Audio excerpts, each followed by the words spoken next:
J'essaye de reprendre le contrôle de mes émotions, mais je ne vous cache pas, c'est très compliqué. Parce que ce que j'ai vu face à Grigsby Town, c'est inadmissible. C'est indéfendable. Indéfendable. Ami mancunien, supporter des Red Devils, je ne vais pas vous demander si vous avez la pêche. Hein. Je pense qu'on est tous au fond du trou. Après cette défaite, cette pitoyable élimination de Manchester United, on est tous au fond du trou. On va essayer d'analyser calmement. On va essayer de faire calmement. On va essayer de débriefer cette rencontre qui opposait Grimsby Town à Manchester United. Match qui comptait pour le deuxième tour de Carabao Cup, Coupe de la Ligue anglaise. Défaite des Red Devils au tir au but. 12 buts à 11 après un match nul. 2 buts partout dans le temps réglementaire. Les buteurs dans ce match, Verman à la 22e minute de jeu pour l'équipe de Grimsby Town. À la 30e, Warren fait le break. Pour les locaux, à la mi-temps, il y avait 2 buts à 0. La réduction du score de Brian Bomo intervient à la 75e minute de jeu pour les Red Devils. Et à la 89e, Harry Maguire égalise. Mais ce n'est pas suffisant. United est éliminé et est actuellement la honte du football anglais.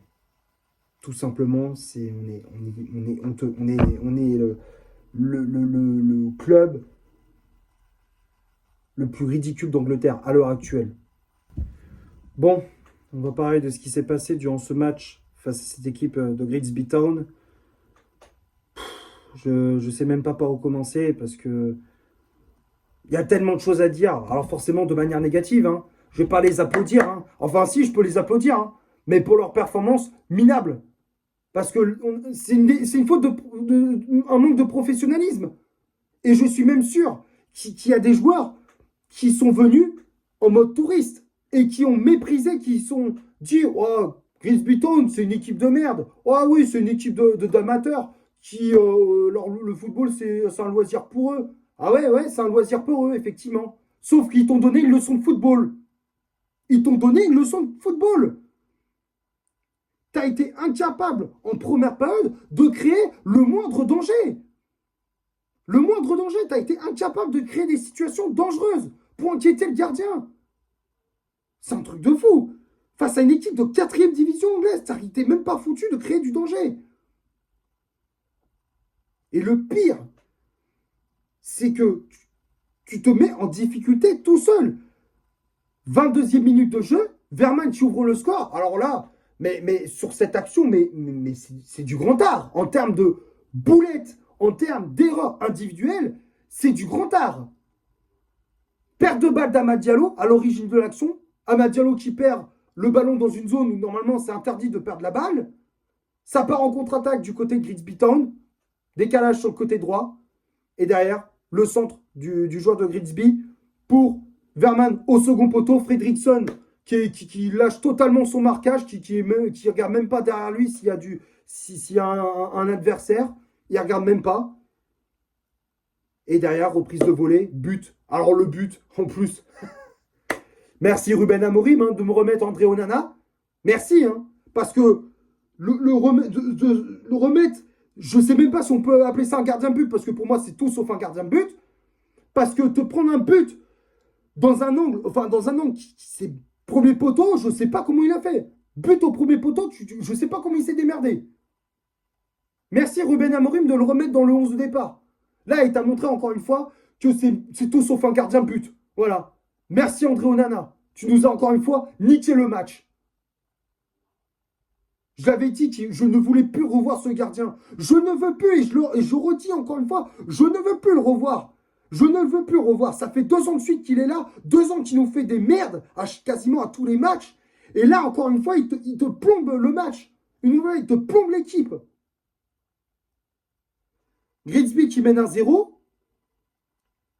Et encore une fois, tu coules. Tu continues, au premier but, tu coules. Comme la saison passée, dès que tu t'encaisses un but, tu baisses les bras. 30e minute. Corner de Grimsby Town, combinaison sur corner.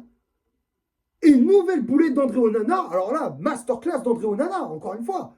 Alors autant à ta Bayern, lui, il ne fait jamais de sortie, il se fait bouger. Lui, il reste dans ses 5,50 m, il se fait bouffer. Mais lui, André Onana, lui, il sort, mais il réfléchit pas, lui. Lui, il sort, il fait des sorties, il va à la pêche, lui. Il fait une sortie, mais complètement hasardeuse. Il loupe complètement le centre. La lecture de balle, elle est catastrophique. Et derrière, Warren, le défenseur de Grimsby, n'avait plus qu'à pousser tranquillement ce ballon au fond des filets. 2-0 au bout de 30 minutes face à une décarte anglaise. Non, mais il faut vraiment le faire. Hein. Franchement, il faut vraiment le faire. Là, encore une fois, United a mis la barre très très haute en termes d'amateurisme, en termes d'incompétence, en termes de manque de professionnalisme. Là, United, encore une fois, ils ont mis la barre très très haute. Donc à la mi-temps, 2-0 pour Grimsby. Deuxième période, Ruben Amorim qui fait des changements avec les entrées de Delirte, de Mason Mount, de Bruno Fernandes ou encore de Brahim Mbeumo. Alors c'est un peu mieux, c'est vrai. Il y a un peu plus de danger, il y a un peu plus de mouvement. Mais encore une fois, c'est insuffisant. C'est insuffisant. On a l'impression qu'on est impuissant, on est incapable justement de revenir dans cette partie. On avait vraiment du mal. Et à un moment donné, Grimsby qui aurait pu mener 3-0, et le but aurait dû être accordé d'ailleurs, parce que pour moi, le hors-jeu, enfin, c'était une passe d'un joueur de Grimsby dévié par Maguire, et qui revient sur un joueur de Grimsby qui était à l'origine, qui était hors-jeu, mais sur ce genre d'action, normalement, enfin, quand c'est un joueur de United qui retouche la balle et que ça revient dans un joueur qui était à l'origine hors-jeu, il n'y a pas de position de hors-jeu. Voilà. Sauf si les règles ont changé, mais je ne sais pas si tu vois ce que je veux dire, mais en tout cas, ça aurait dû faire 3-0. Mais bon, on reste à 2-0. Et là, il y a cette petite étincelle, cette petite lumière qui réapparaît avec le but de Brahim Mbeumo à la 75e minute. Premier but de Brahim Mbeumo sous ses nouvelles couleurs, ça fait plaisir. J'espère que ça va lui donner de la confiance pour la suite. Mbeumo qui marque sur une action une remontée de balle de Kobe Mainoo au milieu de terrain, qui décale à droite Brahim Mbeumo qui fixe le défenseur de Grimsby Town, et derrière il enchaîne avec une frappe à terre, un peu enroulée. Petit filet, Christy Pym, le gardien de Grimsby, est battu. 2-1, United qui relance le match. Et là, ça s'emballe.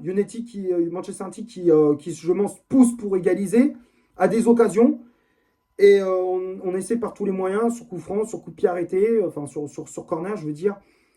Et à la dernière action du match, dernière minute, 89e minute, but d'Harry Maguire sur un corner de Bruno Fernandes. Maguire qui reprend ce ballon au second poteau. Christy Pym est battu. De partout, United qui arrache la séance de tir au but. Et là, la séance de tir au but, c'est encore une fois, c'était du n'importe quoi. C'était du n'importe quoi pour Manchester United. Alors ouais, à un moment donné, Onana, il a sorti un penalty. Mais derrière, Matheus Cunha, comment tu fais? Enfin, je suis désolé, pourtant je t'aime bien, Matheus Cunha. Mais là, tu m'as réellement déçu. Tu m'as déçu. Là, sur cette séance de penalty, tu avais la balle de Khalif à tes pieds et tu me fais une passe au gardien. Là, son penalty, il était tout pourri. Il fait une passe au gardien.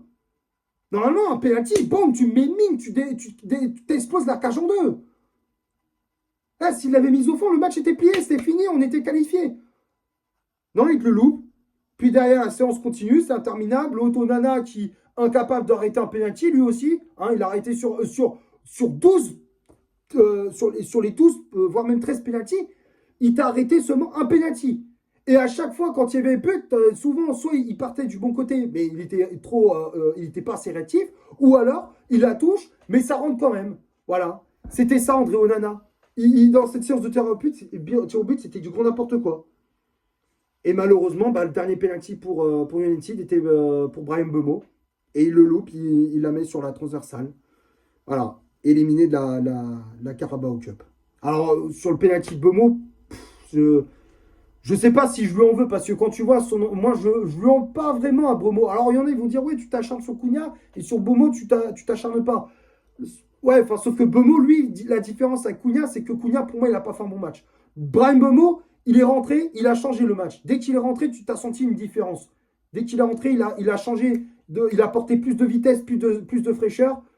Donc au final, quand tu vois qu'il loupe le penalty à la fin, on va dire, voilà, moi je trouve que c'est moins grave, tu vois, de la part de Mbeumo, je lui en veux pas trop sur ce coup-là. Par contre, pour le penalty de Cunha, j'en veux un peu plus, parce qu'il avait la balle de Khalif, il aura pu nous qualifier pour le tour suivant. Malheureusement, c'est pas le cas. Maintenant, on va passer à la composition d'équipe que Ruben Amorim a alignée pour ce match. Le 11 de départ, je suis affiché juste ici. L'entraîneur portugais qui, encore une fois, continue de s'entêter avec son fameux 3-4-3 qui ne fonctionne pas, on le voit très bien, ça ne marche pas. On n'arrive pas à imposer notre jeu avec ce 3-4-3, peut-être changer de système. Si à la limite, il veut garder cette défense à 3, bah, qu'il change, qu'il mette par exemple un 3-5-2 avec un milieu offensif, qu'il met un double pivot, un milieu offensif, deux pistons et deux attaquants de pointe, si tu vois ce que je veux dire. Peut-être ce serait beaucoup mieux, je pense. Au moins, peut-être tout le monde serait à peu près à son poste. En tout cas, bon, c'était un 3-4-3 pour ce match avec le grand André Onana, voilà, l'immense gardien de Manchester United, André Onana, qui faisait son retour dans l'11 de départ. La défense à 3, à droite, c'était le jeune Tyler Fredrickson. Dans l'axe, Harry Maguire, à gauche, Hayden Even. Le milieu de terrain, c'était Manuel Ugarte associé à Kobe Mainoo. Diogo Dalot, je sais plus. Non, c'est Diogo Dalot qui était piston droit. Patrick Dorgu, piston gauche. Et le trio d'attaque, c'était Amad Diallo, ailier droit. Mateus Cunha, ailier gauche. Et en pointe, le Slovène Benjamin Sechko. Les changements effectués par l'entraîneur des Red Devils. Donc, on a vu l'entrée de Matthijs de Ligt à la place de Manuel Ugarte. L'entrée de Mason Mount à la place d'Hayden Even. Bruno Fernandes qui est rentré à la place de Fredrickson. Joshua Zirkzee qui est rentré à la place d'Amad Diallo. Et pour finir, l'entrée de Bryan Mbeumo à la place de Patrick Dorgu. Que dire sur cette compo? Je ne comprends pas les choix de Ruben Amorim. Franchement, je ne comprends pas pourquoi tu remets Onana dans les buts alors que Altay Bayindir, ok, il a des défauts, il n'est pas bon dans les sorties aériennes, on l'a bien vu face à Arsenal et face à Fulham, mais malgré tout, sur sa ligne, il est quand même un peu plus rassurant, tu vois. Il est quand même un petit peu plus rassurant qu'André Onana. Je ne comprends pas pourquoi tu continues à mettre le Camerounais titulaire dans les cages. Je ne comprends pas. Ça, c'est encore une fois, erreur de coaching de la part de Ruben Amorim. Et ensuite, alors ouais, tu mets Kobe Mainoo au milieu de terrain, mais à côté de lui, tu me mets Ugarte qui a fait une prestation catastrophique au milieu de terrain. Il a perdu tous ses ballons. Il a manqué d'agressivité. Il était complètement aux fraises. Et voilà, le reste... Après, ok, il a fait des changements, c'était un peu mieux, avec les entrées de Fernandez, de Zirkzee, de Bomo, mais voilà, sinon, c'est ça... Voilà, c'est pas... Moi, je trouve que son coaching, pour moi, c'était pas ça. C'était pas ça du tout. On va passer maintenant du côté des statistiques de cette rencontre. On va commencer par Grimsby Town. Grimsby a eu 30% de possession de balle, 6 tirs réalisés dans le match, donc 4 frappes cadrées. C'est très peu, mais en tout cas, ils ont été plus réalistes que United. 216 passes réalisées dans le match, dont 145 passes réussies. 47 duels gagnés, 10 fautes commises, 7 arrêts effectués par Christy Pym, 18 centres réalisés dans le match, 6 corners obtenus et 19 tacles réussis. Et du côté de Manchester United, 70% de possession de balle, 14 tirs réalisés dans le match, dont 9 frappes cadrées, 525 passes réalisées dans le match, dont 457 passes réussies, 52 duels gagnés, 8 fautes commises, 2 arrêts effectués par André Onana, 19 centres réalisés dans le match, 4 corners obtenus et 9 tacles réussis. Donc quand on regarde les statistiques, pour la possession de balle, oui, elle est pour Manchester United, mais en termes d'occasion, je suis désolé, Grimsby a été beaucoup plus réaliste. Alors oui, on a eu plus d'occasions, mais on manquait cruellement de réalisme, d'efficacité dans les buts. On n'était pas tranchant du tout. Et j'ai rien d'autre à rajouter pour les stats du match. Et on va finir la vidéo sur les tops et les flops de cette rencontre. Alors, ça va être très très rapide, les gars. Comme d'habitude, je les affiche juste ici, les tops et les flops.